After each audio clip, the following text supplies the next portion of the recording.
Hello નમસ્કાર વિદ્યાર્થી મિત્રો, વેદ ડિજિટલ એજ્યુકેશનમાં આપનું હાર્દિક સ્વાગત છે। આજે આપણે ધોરણ 8 વિષય ગુજરાતીમાં 18મો પાઠ માંડી અમારી વાત, જેમાં વિકર્ણની સરસ મજાની સમજૂતીનો બીજો ભાગ એટલે કે વિડિયો નંબર 2 જોવાના છીએ। તો ખાસ વિદ્યાર્થી મિત્રો, ચેનલમાં નવા હોય તો ચેનલ સબસ્ક્રાઇબ કરો, બાજુમાં બેલ આઇકનને પ્રેસ કરો જેથી તમને અવનવા વિડિયોની માહિતી નોટિફિકેશન મળી શકે। વિડિયો લાઈક કરો, તમારા મિત્રો દોસ્તોને શેર કરો। તો ભાગ 1 ની અંદર આપણે ઘણી બધી માહિતી લીધી હતી। વિકર્ણ પોતાનો પરિચય આપે છે અને ધ્રુત કીડાની અંદર જે યુવરાજ છે ઘણું બધું હારતો જાય છે। તો તમારે ભાગ 1 જોવો હોય તો ક્યાંથી જોવા મળશે કે પરીક્ષાના પેપરો એ આપણી વેદ ડિજિટલ એજ્યુકેશન નામની એપ્લિકેશન, જે ગૂગલ પ્લે સ્ટોર કે જ્યાંથી આપણે ગેમ ડાઉનલોડ કરીએ ત્યાં જઈને ડાઉનલોડ કરો। 3 થી 12 ધોરણ સુધીના વિડીયો, સ્વાધ્યાય અભ્યાસની સમજૂતીના વિડીયો, પરીક્ષા માટે ઉપયોગી મટીરીયલ, અસાઇનમેન્ટ, જુદા જુદા જિલ્લાના પેપરો, સ્વાધ્યાય પોથી, project book, Google Play Store કે જ્યાંથી ગેમ ડાઉનલોડ કરો ત્યાં જઈને વેદ ડિજિટલ એજ્યુકેશન નામની એપ્લિકેશન ડાઉનલોડ કરો। ઓપન કરશો એટલે પેજ ખુલેમાં તમારા પોતાનો મોબાઈલ નંબર, સેન્ડ ઓટીપી, 4 આંકડાનો ઓટીપી નાખશો એટલે પેડ કોર્સમાં જુદા જુદા પેડ પ્લાનની પીડીએફ, એક્ઝામ પેપરમાં પેપરો, 3 થી 12 માં 3 થી 12 ના વિડીયો, તમારું ધોરણ પસંદ કરી વિષય પ્રમાણે પાઠ વિડીયો જોઈ શકશો। એટલે કે છે કે આ કેવી વિવસ્થા, બરાબર, કેવી લાચારી। અને એ પછી તો તમને કહું, કોણ કે છે વિકર્ણ ન બનવાનું બનીને જ રહે છે। જો જે આપણે ધાર્યું ન હોય, બરાબર, જે આપણે ઈચ્છતા ન હોય કે ભાઈ આ ન બને તો સારું, પરંતુ એવું જ બનીને રહે છે। દુશાસનની અભદ્ર હરકતોનું વર્ણન મારે નથી કરવું। જો દુશાસનોની અભદ્ર એટલે દુષ્ટ, જેને આપણે કહેવાય ખરાબ, ખરાબ જે હરકતો છે એનું વર્ણન મારે નથી કરવું। જો કે તમે બધા મહાભારત જોયું છે। કુરુ વંશની જ પુત્ર વધુનું કુરુ સભામાં વસ્ત્રાહરણ। આ કેવું હે, જે વંશની આ પુત્ર વધુ છે એ જ સભામાં, એની સભામાં એમનું વસ્ત્રાહરણ થાય છે। એટલે આ કેવી બાબત થઈ, વિચારો તો ખરા। એટલે કે કુરુ વંશની, બરાબર, પુત્ર વધુનું કુરુ સભાની અંદર જ શું થયું તો કે એમનું વસ્ત્રહરણ થયું, વસ્ત્ર એના ચીરહરણ કરવામાં આવ્યું। મારો કે વિદુર કાકાનો, જો કોણ બે અટકાવવાનો પ્રયત્ન કરતું હતું, હું અને વિદુર કાકા। બીજું, પાંડવો તો બધા પોતે યુદ્ધમાં હારી ચૂક્યા, ધ્રુત કીડામાં હારી ગયા હતા, એટલે એ તો કઈ બોલે એમ નહોતા, બરાબર। બીજા કૌરવો હતા, એ કઈ બોલતા નહોતા। જ્યારે ભીષ્મ પિતામહ, ગુરુદ્રોણ ને બીજા બધા માથું નીચું હતું, એટલે હું વિદુર કાકા આ અટકાવવા માટે પ્રયત્ન કરતા હતા, પરંતુ અમારો આંતરનાદ, દુઃખથી કરેલો અવાજ, પોકાર, જેને કહેવાય આંતરનાદ, દુઃખથી કરેલો પોકાર, અવાજ, આંતરનાદ કોઈ સાંભળતું જ નથી। જો કે કૃષ્ણ કૃપાએ, એટલે કે કૃષ્ણ ભગવાનની કૃપાને લીધે કૃષ્ણા દેવીનું રક્ષણ તો થાય છે। શું કે છે, ભગવાન કૃષ્ણની કૃપાને કારણે કૃષ્ણા દેવી એટલે કે દ્રૌપદીનું રક્ષણ તો થાય છે, કારણ કે એ ચીરહરણ થતું હોય ત્યારે એના ચીર પૂરે છે, અને દુશાસન આપણે ખબર છે ચીર ખેંચી ખેંચી થાકી જાય છે। પરંતુ કુરુ સભામાં થયેલા આ દુરાચારની કાળી ટીલી તો કાયમ માટે ચોંટેલી રહેવાની છે ને એમ। જો કે દ્રૌપદીએ કૃષ્ણ ભગવાનને સ્મરણ કર્યું એટલે કૃષ્ણ ભગવાને એની લાજ તો રાખી, કે કઈ વાંધો ન આવ્યો, એ તો સમજ્યા ચાલો। પરંતુ કુરુ સભાની અંદર આ કુરુ વંશની પુત્ર વધુનું જે આ વસ્ત્રાહરણ થયું, આ જે દુરાચાર થયો, બરાબર, એની કાળી ટીલી એટલે કે બદનામી છે, એ તો કાયમ માટે ચોંટેલી રહેવાની છે ને, અને આજે પણ એ ચોંટેલી જ છે ને બદનામી તો એમ। કૃષ્ણા દેવી જે પ્રશ્ન સભા સમક્ષ ઉઠાવે છે એ ઘણો જ તાર્કિક છે, વિચારવા જેવો છે। જો કૃષ્ણા દેવી એટલે કે દ્રૌપદીએ જે પ્રશ્ન આ કુરુ સભામાં પ્રશ્ન પૂછે છે એ ઘણો જ તાર્કિક છે। શું કે છે, હું જીતાયેલી કે વણ જીતાયેલી? હું જીતાયેલી છું કોઈના દ્વારા કે નથી જીતાયેલી? વણ જીતાયેલી છું।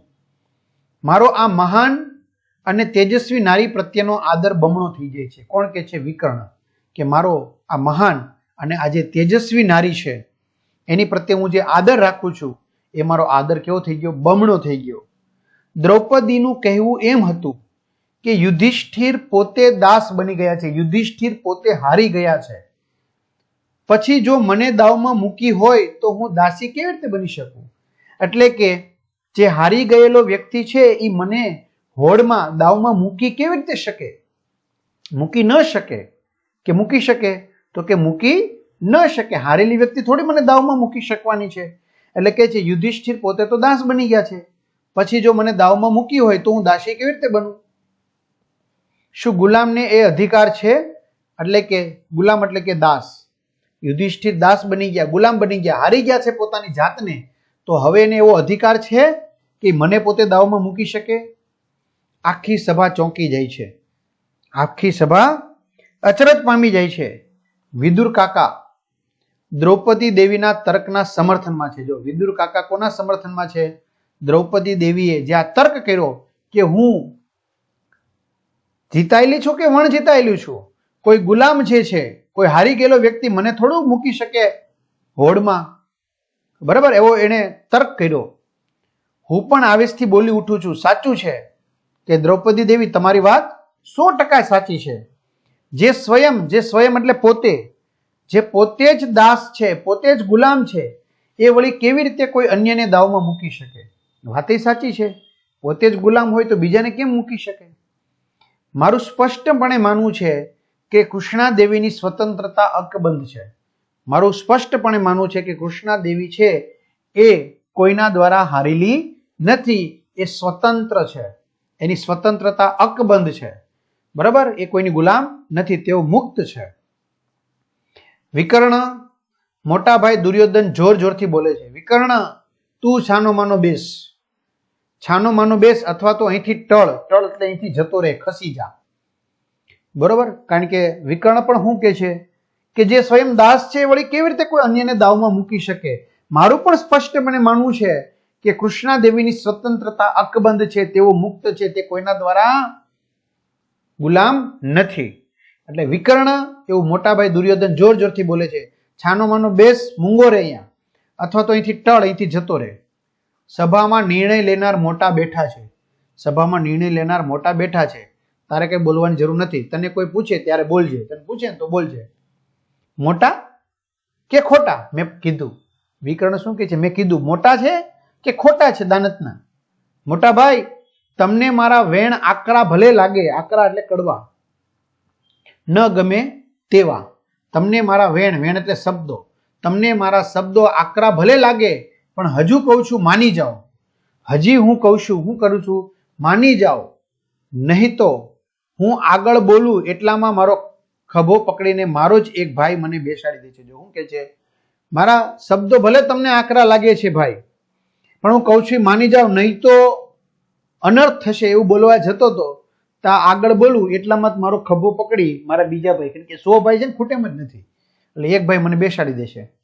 જોકે પિતામહ ભીષ્મ જેવા ભીષ્મ પણ ગોળ ગોળ ઉત્તર આપે છે. જો બરાબર, પિતામહ ભીષ્મ જે કહેવાય એ ભીષ્મ પણ ગોળ ગોળ જવાબ આપે છે, ચોક્કસ જવાબ નથી આપતા, અને કહે છે કે એક રીતે તો કૃષ્ણ જીતાયેલી ગણાય, તો બીજી રીતે વણ જીતાયેલી. જો એ પણ ગોળ ગોળ ફેરવે છે. એક રીતે જોઈએ તો કૃષ્ણ જીતાયેલી ગણાય, અને એક બીજી રીતે જોઈએ તો એ જીતાયેલી ન ગણાય.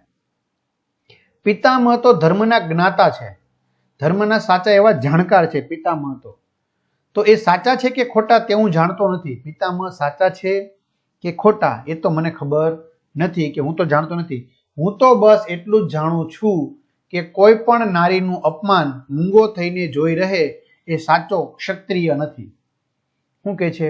મને તો એટલી જ ખબર પડે કે કોઈ પણ નારીનું અપમાન કોઈ મૂંગો થઈને જોયા રાખે એ સાચો ક્ષત્રિય નથી, અને ક્ષત્રિય ધર્મ પણ નથી. કારણ કે ક્ષત્રિય ધર્મ શું કહે છે? તો કે નારીની રક્ષા કરવી, આશરે આવેલાની રક્ષા કરવી. એટલે અહીંયા મહાભારતની વાત છે, હાલનું કોઈ આપણે ચર્ચાનો વિષય નથી, બરાબર? કદાચ છતાં શબ્દમાં આમથી એમ થયું તે માટે ક્ષમા ચાહીએ મિત્રો. મારા પિતા મહારાજ ધૃતરાષ્ટ્ર હવે ડરી ગયા છે. જો મારા પિતા મહારાજ ધૃતરાષ્ટ્ર છે એ પણ હવે ડરી ગયા છે. પહેલા તો પુત્રની જીત એમને સારી લાગતી હતી. જો પહેલા દુર્યોધન પાસામાં જીતી જતો હતો, એમને સારું લાગતું હતું, વાહ વાહ પુત્ર વાહ એમ. પણ હવે પાંડવોએ લીધેલી પ્રતિજ્ઞાઓ તેમને કંપાવી રહી છે. કારણ કે પાંડવોએ જુદા જુદી પ્રતિજ્ઞા લીધી હતી, બરાબર? કે દુર્યોધનની જાંગ તોડવાની, પછી દુશાસન છે, બરાબર, એની લોહીથી જ હવે દ્રૌપદી પોતાના વાળ છે એના લોહીવાળા કરશે. તો એ બધા પાંડવે પ્રતિજ્ઞા લીધી, એટલે હવે એને ડર લાગ્યો કે મારા છોકરાને પાંડવો મારી નાખશે પછી. બરાબર. એટલે હવે એ ધ્રુજવા લાગ્યા. કોણ? ધૃતરાષ્ટ્ર. હા, કૃષ્ણાદેવીના કેસ દુશાસન ખેંચતા હતા. જો, કારણ કે કેસ એટલે વાળ ખેંચીને દુશાસન લાવ્યા હતા. ત્યારે ભીમસેન, અર્જુન અને સહદેવે ભીષણ પ્રતિજ્ઞાઓ લીધી હતી. ભીષણ એટલે આકરી પ્રતિજ્ઞાઓ લીધી હતી. બરાબર, કારણ કે એને લીધી હતી દુશાસન છે એના રક્તથી આ કૃષ્ણાદેવીના કેસ ધોવામાં આવશે, કેસ ઉપર નાખવામાં આવશે રક્ત, કારણ કે કેસ ખેંચી લેવા, કારણ કે કેસ મોટા હતા. તો કૃષ્ણાદેવી એટલે દ્રૌપદીના. બરાબર, એટલે આવી બધી પ્રતિજ્ઞા લીધી. એટલે જ હવે મહારાજ કૃષ્ણાદેવીને દાસત્વમાંથી મુક્ત કરે છે. એટલે હવે મહારાજ ડરી ગયા. સમજાણું? મહારાજ શું થઈ ગયા? ડરી ગયા, તકલીફ પડી ગઈ. કારણ કે હવે ઓલા પ્રતિજ્ઞા લીધી કે એના છોકરાને છોડીશું નહીં હવે અમે. એટલે કે કાંઈ નહીં, હવે કૃષ્ણદેવી છે ને દ્રૌપદી, એને દાસત્વમાંથી મુક્ત કરો. બરાબર, એ કોઈની દાસ નહીં. અને યુધિષ્ઠિરની બધી સંપત્તિ પાછી સોંપી દો. ચાલો, જીતેલી બધી સંપત્તિ પાછી સોંપી દો. અને કહે કે 2 વરદાન માગી લે. 2 વરદાન માગી લે. દ્રૌપદીને શું કહે છે? તું 2 વરદાન માગી લે. કૃષ્ણાદેવીની મહાનતા જુઓ. કૃષ્ણાદેવીની મહાનતા જુઓ. એને 2 વરદાન શું માંગ્યા? જો, તેઓ 1 વરદાનથી પોતાના પતિઓને દાસત્વમાંથી મુક્ત કરાવે છે. જો, યુધિષ્ઠિરની બધી સંપત્તિ તો આપી દીધી. એવો 1 વરદાનથી પોતાના પતિઓને દાસત્વમાંથી મુક્ત કરાવે છે. મારા પતિઓને દાસમાંથી તમે મુક્ત કરો, મને 1 વરદાન એવું આપો. બીજા વરદાનથી પોતાના પુત્રોને, એટલે કે આ પાંડવોના પુત્રોને કોઈ દાસના પુત્રો ન કે એવું વરદાન માંગ્યું, કે કોઈ એને દાસના પુત્રો છે એવું ન કહેવા જોઈએ. ઓકે, વાંધો ના. હાલો, મને એમ હતું કે આટલે બધું પૂરું થશે. મને એમ હતું કે હવે અહીંયા બધું પૂરું, પાંડવો એના રસ્તે, કૌરવો એના રસ્તે. પરંતુ મામા શકુની ભાઈ, કપટી સ્વભાવ રહ્યો ને ભાઈ, એને ફરીથી ધૂતનું આયોજન કર્યું. ફરીથી આ રમવાનું આયોજન કર્યું, કીડાનું, ધ્રુત કીડાનું. અને કપટથી ફરી પાછા પાંડવોને વનવાસમાં મોકલા લ્યો. બીજી વાર કર્યું. હવે 1 વાર તો આપી દીધું, પાછું બીજી વાર રમવા માટે બોલાવ્યા. અને પછીની ઘટનાઓ તમે જાણો છો કે વનવાસમાં 12 વર્ષ 13 વર્ષ રહે છે, અને પછી મહાભારતનું યુદ્ધ થાય છે. અને કહે છે કે પાંડવોને 5 ગામ આપી દો. તો કે શું કે છે? 100ની અણી જેટલું આપશું નહીં. અને પછી ત્યાંથી શરૂ થાય. પણ કહું, ભલે મારો અવાજ કોઈએ ન સાંભળ્યો હોય એવું લાગે છે. મારો અવાજ કોઈ સાંભળ્યો નથી એવું મને લાગે છે. ભલે કોઈએ મારું ન માન્યું હોય એવું લાગે છે. ભલે કોઈ મારી વાત માનતું નહોતું, કારણ કે સૌથી નાનો હું હતો. પરંતુ મને લાગે છે કે મારું કર્તવ્ય મેં નિષ્ઠાપૂર્વક બજાવ્યું. મારે જે કહેવાનું હતું મેં કીધું, ભરી સભામાં કીધું. મારું જે કર્તવ્ય હતું મેં નિષ્ઠાપૂર્વક બજાવ્યું છે. અધર્મ અને અન્યાય કરનારા તો અપરાધી છે જ. શું કે છે?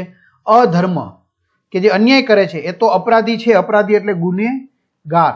એ તો ગુનેગાર છે, પરંતુ છડે ચોક જાહેરમાં અન્યાય થતો હોય અને મૂક શ્રોતા એટલે કે મૂંગા શ્રોતા બનીને જોનારા જે છે એ એનાથી પણ વધારે અપરાધી છે એવું હું માનું છું. બરાબર, અધર્મ અને અત્યાચાર કરનારા તો અપરાધી છે જ, પણ એને ખાલી એમના મૂંગા બનીને પ્રેક્ષકો બનીને જોવે છે ને એ પણ અપરાધી છે.